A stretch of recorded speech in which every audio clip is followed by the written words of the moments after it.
I used to believe the night was empty, that once the sun went down, the world simply went quiet and waited for morning. No witnesses, no judgment, just darkness and the soft mercy of not being seen. I was wrong. The night watches, and roads remember. I learned that on the drive, I never finished. It started like any other night, too late, too tired, and trying not to think. My headlights carved two narrow tunnels through the dark, and everything beyond them felt unreal, like the world ended just out of view. The road wasn't familiar, but the GPS insisted it was faster. "Take the shortcut," it said. I should have known better. Shortcuts only exist when something wants you to arrive sooner than you should. The trees closed in almost immediately, thick, crooked trunks pressing tight, their branches tangling overhead. The moonlight barely slipped through, turning the road into a strip of dull silver. The farther I drove, the quieter it became. No insects, no wind, no distant engines. Even my tires sounded muffled, like the road was swallowing the noise. The radio clicked off on its own. The dashboard lights dimmed slightly. I told myself not to panic. Panic feeds imagination, and imagination makes monsters where there are none. That lie lasted until I saw the footprints. They crossed the road ahead, bare, uneven, pressed deep into the asphalt like it was still soft. They didn't fade at the edges. They looked fresh, too fresh. I slowed down. The footprints stopped abruptly in the middle of the lane. No steps leading away. Just ending. My chest tightened. That's when the headlights flickered. Not fully off, just enough to blink. In that brief moment of darkness, something moved. When the light steadied again, someone was standing directly in front of my car. I screamed and slammed the brakes. The car jolted to a stop inches away. It was a child, a little girl. She stood barefoot on the road, wearing a dress that looked gray with age, or maybe with dirt. Her head was tilted down, hair hanging over her face. My hands shook on the steering wheel.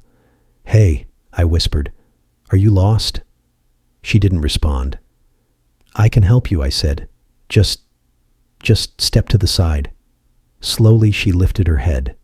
Her eyes were wrong, not missing, not glowing, just empty, like holes punched through her face into something much darker behind them. Her mouth opened. No sound came out. Then she smiled and stepped forward. I didn't think. I hit the gas. The car surged ahead and passed straight through her. The impact never came. Instead, a freezing pressure slammed into my chest, knocking the breath from my lungs. The temperature inside the car dropped instantly, fogging the windows. I screamed, swerving wildly, barely keeping the car on the road. In the rearview mirror, she was sitting in the back seat. Her head rested against the glass, smile still stretched too wide. I couldn't breathe. My vision blurred. "I didn't see you," I sobbed. "I swear, I didn't." Her mouth moved. This time I heard it. "You never do."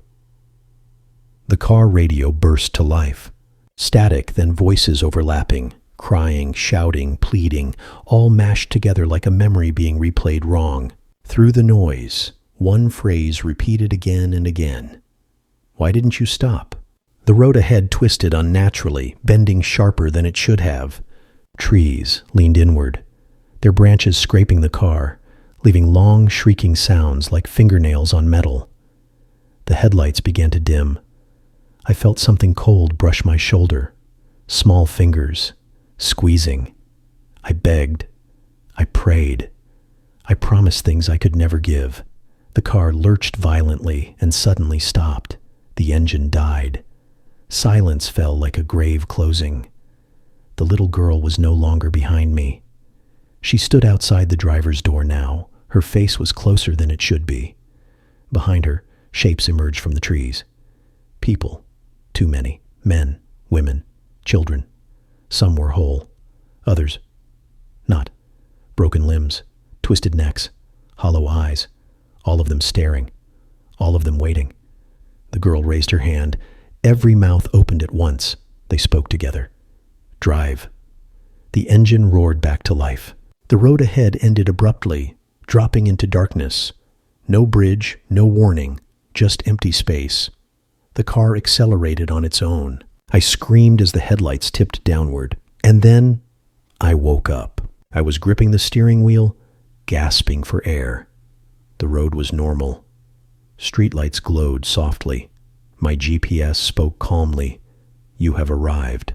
I stumbled out of the car and into my house, shaking, sobbing, convinced I had finally lost my mind. Morning came. Light erased the shadows. I convinced myself it was exhaustion, guilt, a nightmare carried too far, until I checked my car.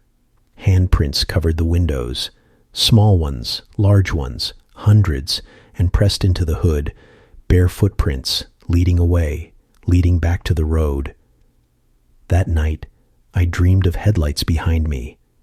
Close, too close, and a voice whispered softly in my ear, "Next time, you stop." I don't drive at night anymore, but sometimes, when the house is quiet, I hear an engine idling outside, waiting.